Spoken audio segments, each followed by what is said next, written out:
Hey guys, it's Ghostboy here again, and today I'm going to show you how to create an iPhone ringtone only using iTunes. First of all, go up here to iTunes and Preferences.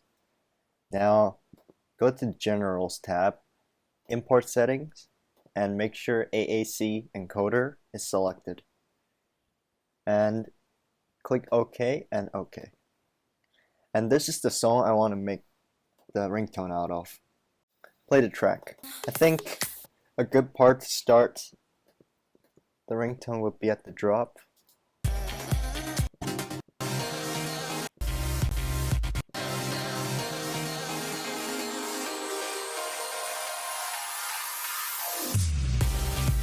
So right click and get info.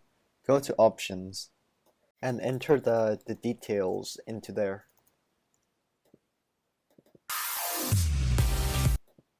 Okay. Almost perfect. Just tweak it. One eternity later.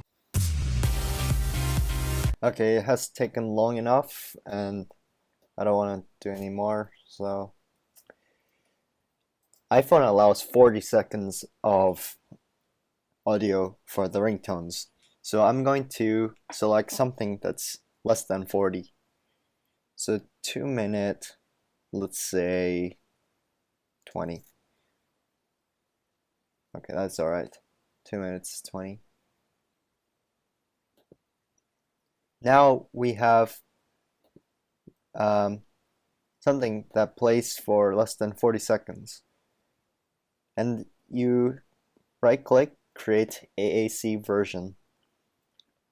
And you'll see which one it is because this one is 35 seconds. So we drag that one out to here. Now we go back to the original. Yeah, so you uncheck that and it'll go back to the original. That also you uncheck. And it should be like normal again.